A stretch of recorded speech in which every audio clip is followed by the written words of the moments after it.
The Pinehill holiday market opened on December 5th, punctual as a Swiss watch and subtle as a glitter explosion in a disco factory. For 90% of the population, this was paradise. Twinkling lights on every branch of every tree, carols at a volume bordering on illegal, and that omnipresent smell of roasted chestnuts. Mulled wine with too much cinnamon and unbridled consumerism.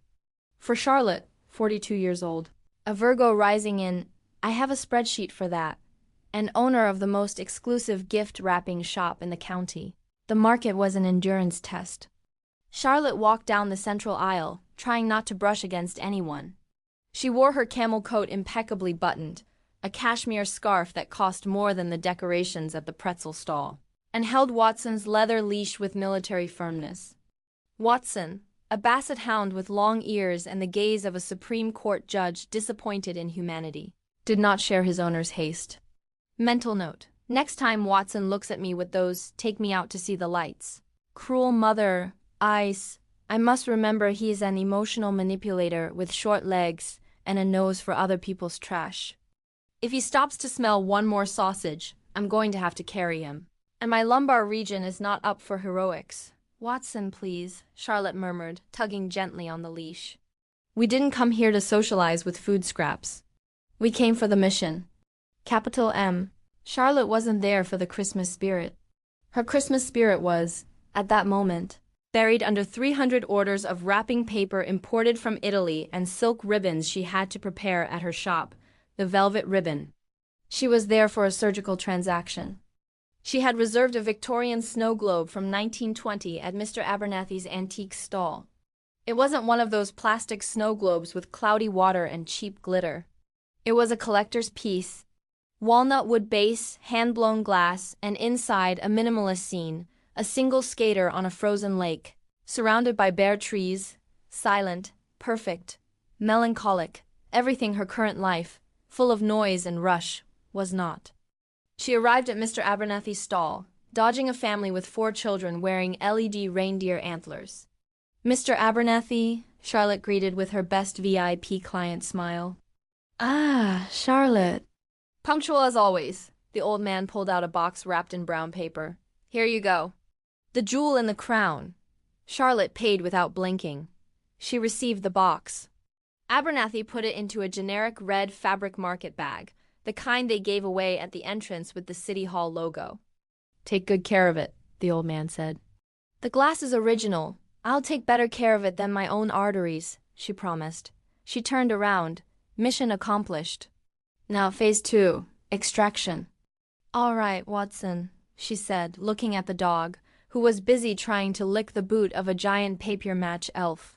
Now, strategic retreat before someone spills mulled wine on my coat or, worse, tries to sell me life insurance amidst carols.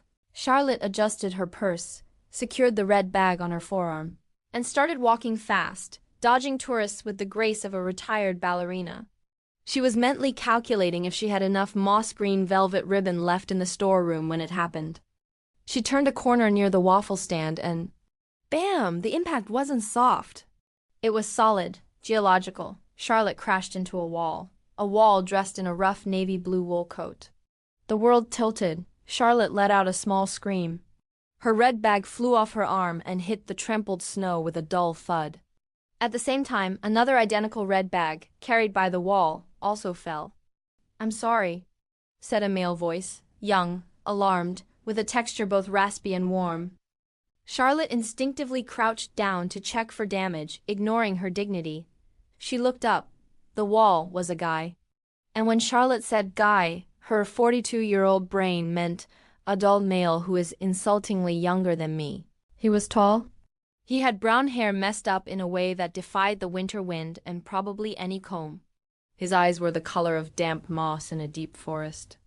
And he had an apologetic smile that was, frankly, a weapon of mass destruction.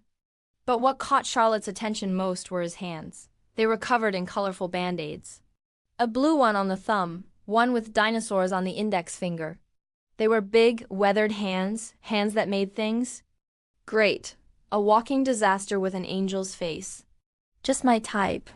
15 years ago, when I still believed I could fix men as if they were IKEA furniture, It's fine, Charlotte said, standing up and smoothing her coat with nervous movements. It's the general chaos's fault, and physics. And my dog's, who functions as a mobile obstacle designed to make me trip. The guy crouched quickly to pick up the bags from the snowy ground. They were identical.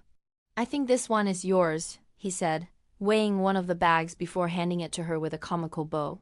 It weighed like an antique. Or like a gold brick.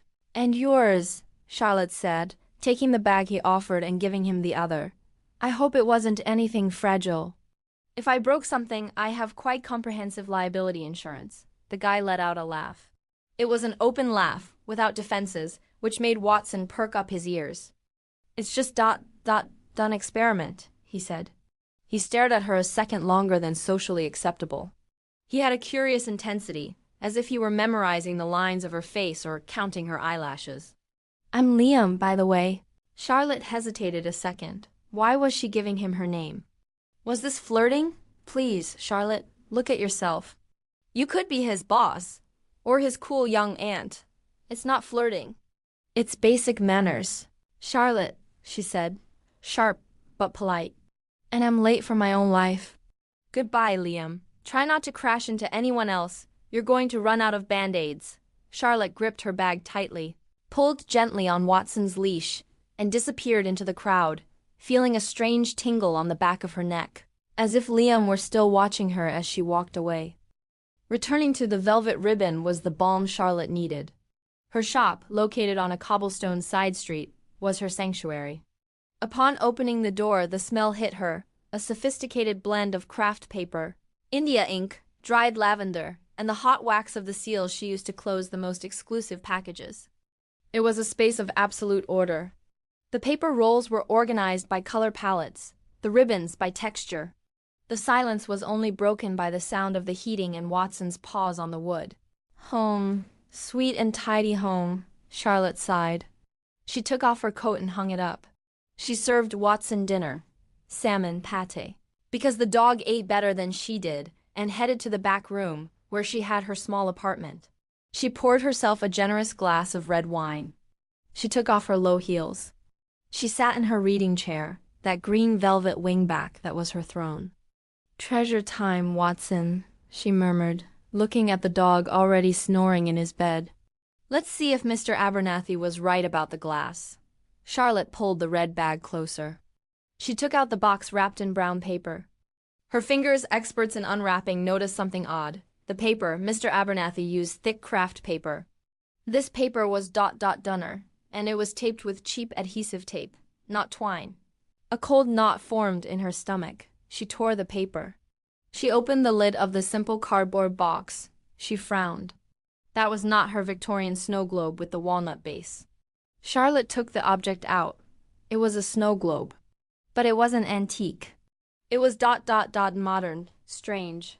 The base wasn't polished wood, but blown glass, irregular, artistic, looking like melted ice or moving water frozen in time. It weighed differently, and inside Charlotte brought the globe up to her eyes, adjusting the reading glasses she refused to wear in public. Her breath caught. The wine almost fell from her hand. Inside there was no Victorian skater. There was no generic snowman. There was a miniature replica, perfect, obsessively detailed. It was the facade of her shop. The velvet ribbon. Charlotte could see the wrought iron sign with the exact typography. She could see the window display, with the red and gold paper rolls she had placed herself 2 days ago. She could see the holly wreath on the door. And, most unsettling, through the miniature window of the snow globe, the illuminated interior could be seen. And inside, a tiny figure. A woman in a camel coat with her hair in a strict bun, writing on a counter. It was her. Charlotte shook the globe with trembling hands. The snow wasn't white. It was gold and silver shavings cut into irregular shapes like the clippings of her most expensive wrapping papers. Okay, Charlotte, breathe. This goes from bag error to afternoon psychological thriller in 3 seconds. Do I have a stalker? A stalker with a lot of artistic talent and access to glass kilns? Liam, the Band-Aid boy? She looked inside the red bag looking for an explanation, a receipt, anything. At the bottom was a handmade business card. Thick paper, watercolor? Charlotte pulled it out with 2 fingers, as if it were forensic evidence at a crime scene. The handwriting was chaotic, energetic, full of black ink smudges. For the woman who wraps others' dreams with such precision, it's scary to tire the paper. Hope someone wraps yours someday. Sorry if this is weird. Sometimes glass asks me for shapes I see on the street. L. Charlotte dropped the card on the table. Her heart beat fast against her ribs. It wasn't fear, she realized. Not exactly. It was curiosity, a voracious curiosity she hadn't felt in years. She looked at the little Charlotte inside the snow globe. She looked alone. She looked perfect, but encased in glass, untouchable, cold. "Watson," she said, with a trembling voice. "I think we have to go back to the market first thing tomorrow. And I think Liam, the chaos boy, has my 1920 antique. And he owes me an explanation as to why he put me in a glass bubble." Watson let out a snore that sounded suspiciously like, "I told you so." Charlotte returned to the market the next day at 9 in the morning. There weren't many people yet. She clutched the red bag against her chest as if it were a nuclear shield. She wore her hair down, an unconscious act of rebellion, and less makeup than usual. It wasn't hard to find Liam. He wasn't in the antiques section. He was in the artisan's alley, that area where hippies and creators sold things that smelled of incense and wood. His stall was called Glass and Breath. Charlotte stopped 10 meters away, hiding behind a scented candle stall to observe. Liam's stall was a brilliant chaos. It was surrounded by fascinating glass sculptures. Abstract animals, flowers that looked frozen in the moment of blooming, giant raindrops suspended on invisible threads, and dozens of snow globes. But none were typical. Liam was there. He wore a thick wool sweater, full of small holes, burns, Charlotte deduced. He was explaining something to a little girl who watched with wide eyes. Liam held a glass hummingbird and moved it so the winter sunlight passed through it, casting a rainbow on the girl's face. He was laughing. He had an easy, open laugh, without defenses. A laugh that took up space. He's young. My God, he's insultingly young. Probably sleeps on a mattress on the floor, thinks cereal is a balanced dinner, and doesn't know what a variable interest rate is. Focus, Charlotte. Get your antique back, return this creepy thing, and go back to your orderly life. Charlotte took a breath, straightened her back, and approached. Liam looked up, seeing her, his face lit up. It wasn't a polite smile. It was as if someone had turned on all the lights of the Rockefeller Center tree inside his eyes. "Charlotte," he said. He remembered her name. His voice sounded relieved. "Liam, we need to talk. There was a prisoner swap yesterday." Charlotte put the bag on the raw wood counter with a sharp thud. Liam looked at the bag and then at her. He turned red. A charming and treacherous blush that rose from the neck of his sweater to his ears. "You saw it," he said, lowering his voice. He looked like a child caught stealing cookies, if the child was 6 feet tall and had broad shoulders. "It's my shop," Charlotte said, direct, pinning him with her Virgo gaze. "It's an exact replica of my shop. With me inside, that is technically impressive, artistically brilliant, and socially a little creepy." Liam, how? Why? Liam ran a hand full of band-aids through his messy hair, disordering it even more. "I walk past your shop every day to come here to the market," he confessed, speaking fast. "You have a huge window. I always see you working. You have incredible concentration, Charlotte. You never look at your phone. You never look at the street. You only look at the paper and the ribbons. You wrap gifts as if they were the most important thing in the world, as if you were protecting something sacred." He paused, searching for words. "I'm fascinated by people who take the beauty of ephemeral things seriously.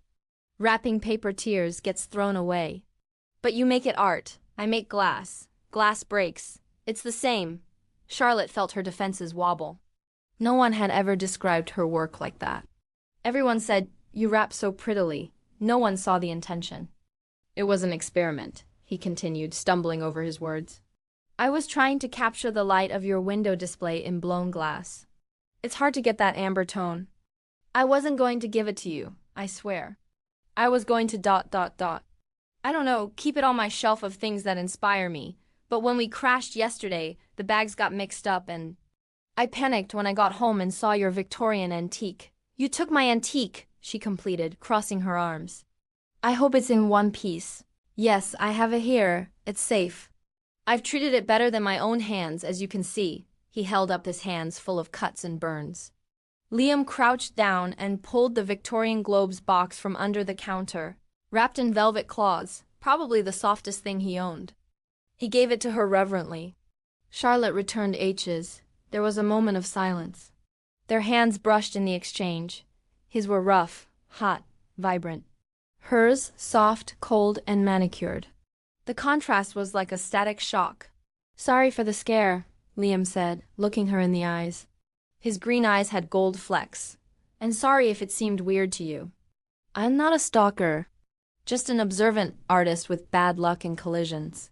It's the most beautiful thing I've seen in a long time, Charlotte admitted, surprising herself by saying it out loud. You have a lot of talent, Liam, that miniature. You captured my solitude. And you made it look elegant, he smiled, and that smile short-circuited Charlotte's logic. Thank you. Hey ... He hesitated, rocking on his heels, biting his lower lip. Since we've undone the mess and, technically, we already know each other, would you like a coffee? I know a place right next door where they don't burn the beans and have real heating. Charlotte checked her watch. She had orders.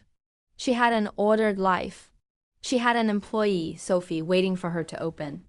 She was 42 years old and didn't drink coffee with boys who made glass figures, lived day to day, and looked at her like she was an unreachable muse. But then she looked at the snow globe he had just put away, the globe where she was alone. Only if they have decent cinnamon buns, she said. Hearing her own voice as if it were a stranger's, Liam smiled even more, and Charlotte feared, for a second, she might melt right there like dirty snow. The best in the county. I promise. Hold on, are you feeling that spark? If you've ever felt that a coincidence could change your life, or if you love stories where destiny plays its cards at Christmas, hit that like button right now. Subscribe so you don't miss how this swap ends, and tell me in the comments, what place would you like someone to put inside a snow globe for you? Your home, your favorite city, or maybe a special memory. I'm reading you. Coffee became a routine. And routines for a Virgo like Charlotte were dangerous when they included chaotic variables like Liam. For the next week, Liam appeared at the velvet ribbon at closing time, just as Charlotte was pulling down the metal shutter. Sometimes he brought a latte with extra foam. Sometimes a small glass figure he pulled from his pocket like magic. A glass dog that looked suspiciously like Watson. A transparent writing quill, a perfect bow made of red glass. Charlotte tried to keep her distance. She repeated her mantra every time she saw him arrive with that bouncy, carefree walk. He's 29, Charlotte. 29. He could be your... Well, not your son, that would be biologically tight but possible, but certainly your favorite nephew. He's in the dream and create and live in vans stage. You're in the pay mortgage, pension plan, and apply eye contour cream before sleep stage. Don't mix. Water and oil don't mix. They just make a slippery mess. But Liam was persistent, and useful, and annoyingly charming. One Tuesday afternoon, Charlotte's industrial paper guillotine jammed. It was an antique German machine, heavy and temperamental. Sophie, her assistant, a 20-year-old girl with pink hair and zero patience, was about to hit it with a hammer. Sophie, no, Charlotte shouted. That machine costs more than your university education. At that moment, the doorbell rang. It was Liam. He was wearing a scarf that looked knitted by someone who hated knitting, and his nose was red from the cold. Bad time? He asked, seeing the panic in the shop. The guillotine has died, Sophie dramatized. And we have to cut 300 sheets for the Ritz Hotel order before 6, Liam approached without asking for permission. Let me see. He pulled a multi-tool from his pocket, because, of course, he carried one. He crouched down, ignoring that his worn jeans were brushing the floor. He manipulated a gear, adjusted a nut, gave a sharp tap on the side. Clack, the blade came down smoothly. I like mechanisms, he said, standing up and wiping a grease stain from his hands onto his own pants. Glass is delicate and fickle, but machines are honest. If you treat them right, they work. Charlotte stared at him. He had rolled up his sweater sleeves to work. He had strong forearms. Very strong. Veins visible, muscles of someone who lifts weight and works with their hands all day. Charlotte swallowed hard.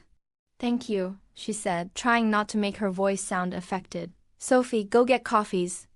I'll finish the order." When Sophie left, winking at Liam shamelessly, the air in the shop changed. It became dense. "Dinner?" he asked, leaning on the counter. Invading her personal space just enough for her to smell his perfume. Burnt wood, rain, and clean soap. "Liam," Charlotte sighed, putting down the papers. "You are charming, and very useful with heavy machinery, but we are different. Look at us. I am older. I have my routines. My life is made and packaged. You are chaos. You are just starting. In 2 years you'll go blow glass in Murano or travel the world. I'll still be here wrapping boxes." Liam stopped smiling. His expression became serious, almost adult. He leaned closer. "Why does everyone assume that because I'm young, I don't know what I want?" he asked quietly. "I've traveled, Charlotte. I've lived in 3 countries learning my trade. I've slept on trains and in palaces. I've dated girls my age and I get bored, Charlotte. I get deadly bored because they don't know who they are yet. They are trying on costumes. You don't. You know who you are." He looked her in the eyes, trapping her. "I like that." "I like your order. I like how you treat your fat dog like he's a king. I like that you aren't easily impressed by my nonsense. I like that your shop smells like lavender." "I have wrinkles, Liam," she said, vulnerable for the first time, touching the corner of her eye. "If you take away the makeup and the good lighting, I have 42 years of tiredness. You have laugh lines," he corrected, raising a hand and gently touching her face with a rough, warm finger. "And they are beautiful. They are maps of where you've been. I want to take you to dinner, Charlotte, not for you to adopt me. On a date, a real date. With wine and a tablecloth and without you running away." Charlotte felt the wooden floor beneath her feet, always so solid, turn into soft snow. "Friday," she said, almost in a whisper, surrendering. "At 8, but I choose the restaurant." "I don't want to eat kebabs on a bench," Liam smiled, triumphant. "Wherever you say, boss." Friday arrived with a red level weather warning. A historic snowstorm was approaching Pinehill, the kind that closes roads and forces people to stay where they are. Charlotte was in the shop, finishing the last Christmas Eve orders. Sophie had left early out of fear of the snow. By 7, the street was already white and deserted. The door opened with a push of wind. Liam entered, covered in snow like an urban yeti. He was carrying a large bag, protecting it under his coat. "I think dinner will have to be here," he said, shaking off his beanie and closing the door with effort against the wind. "The roads are closed. The police aren't letting anyone out of downtown. We're trapped." "Great," Charlotte said. She looked around her silent, warm shop. She looked at Liam, cheeks red from the cold and eyes bright. Inside, she didn't mind at all. In fact, she felt a secret relief. "I have wine in the back room. I have imported cheeses that were going to be a gift for a client I dislike, and I have crackers. It's a banquet." They closed the shop, pulled down the blinds.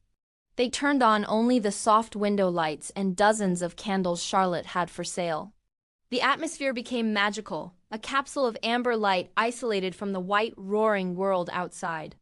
Watson, delighted with the visitor, slept at Liam's feet. They ate expensive cheese on gold wrapping papers spread on the rug. They drank wine in coffee mugs because Charlotte didn't want to look for the glasses. They talked for real, not about the weather or work. Liam told her about his fear that his art was irrelevant, about how he burned his hands to feel he was creating something real. Charlotte told him about her divorce, 5 years ago. She told him how her ex-husband had said she was too rigid, too boring, and how wrapping gifts became her way of putting order to emotional chaos, of making external things perfect when internal things were a mess. "He was an idiot," Liam said, breaking off a piece of cheese. "You weren't boring. You were a masterpiece waiting for someone who knew how to appreciate the details." Charlotte blushed, grateful for the dim light. "I have something for you," Liam said suddenly, breaking the intense moment. He got up and brought the bag he had protected from the snow. "You gave me back the shop's snow globe the other day," he said, nervous. "And I understood. It was invasive, but I couldn't help making another one." He took out a new snow globe. This one was bigger, heavier, the base was dark glass, like the night. Inside was not the shop. It was the interior of the shop, detailed with sickening precision, the rolls of paper, the candles. And in the center there were two figures, a woman with a bun and an elegant coat, and a tall man with messy hair and a sweater full of holes. They were dancing, and around them, in the gold and silver snow floating when shaken, there wasn't just glitter, there were tiny words engraved on microscopic sheets. Future, calm, risk, us. Liam eyes filling with tears. She brought a hand to her mouth. I know you're scared, he said, kneeling beside her on the rug. I know you think about the numbers, the age, what people will say. I know you think I'm a kid playing games. But look at me, Charlotte. I don't see numbers. I see the woman I want. I see the person I want to be stuck in a snowstorm with forever. I don't want to go to Murano. I want to stay here, annoying you while you work. You are a hopeless romantic and a fool, she said, sniffing, letting a tear fall. And you are going to break my heart in 10 years. Or maybe I'll take care of it for the next 50, he replied. It's a risk, like blown glass. It can break or it can be eternal. Will you take the risk? Liam leaned in slowly, giving her time to run. Charlotte didn't pull away. She didn't think about Sophie. She didn't think about her wrinkles. She didn't think about the age difference. She thought that he smelled like home, wood, and promises that maybe, just maybe, this time would be kept. They kissed. It was a slow, patient kiss, like the process of making glass. It started soft, hot, malleable, testing the edges. And then it became deep, solid, bright. A kiss that tasted of wine, cheese, and forever. Merry Christmas, Charlotte, he whispered against her lips. Merry Christmas, Liam. It's Christmas Eve. We are at the Velvet Ribbon. The shop is full of people picking up last-minute orders. But there are subtle changes. In a privileged corner of the shop, where there were once only boring ribbons, there is a new small display case, lit with museum spotlights. It is full of artistic, unique, blown glass snow globes. The sign reads, Glass and Breath, Exclusive Collection. Charlotte is wrapping a complex gift behind the counter. She wears her hair a little looser than usual. And on her ring finger she wears a simple, modern ring that looks made of hardened glass and gold. The door opens with the familiar jingle. Liam enters. He comes from the street, shaking snow off a new coat, without holes. Charlotte has made sure of that. Watson, who now wears a collar with an engraved glass tag, runs to greet him, tripping over his own ears and barking with joy. I brought dinner, Liam says, entering the counter area as if it were his home, because it is, and kissing Charlotte on the cheek with a naturalness that speaks of 1,000 prior kisses. And I've had an idea for a new personalized snow globe. Oh yeah? Charlotte asks, smiling as she finishes a perfect bow. There is no longer fear in her eyes. Only calm. A basset hound with angel wings flying over a waffle stand, he says, very serious. Because Watson is clearly a celestial being who deserves his own monument. Charlotte laughs. A strong, resonant laugh that makes customers turn and smile. You are impossible, Liam. I am yours, he says, winking at her. Liam puts down the food and starts helping her cut paper. His hands, still full of small work scars, move next to hers, manicured and precise. Chaos and order working together. And as the scene fades, the camera zooms in on the snow globe sitting on the counter, shining under the Christmas lights. The golden snow continues to fall gently over the two little figures dancing inside. They are frozen in a perfect moment, protected by the glass, safe from the storm, eternal. Because sometimes love isn't what you look for in a perfect, silent antique. It's the shiny, loud, wonderful mess you find when you crash into the right person in the waffle aisle. And that is how a mistake at a holiday market became the most beautiful and best wrapped love story in Pinehill.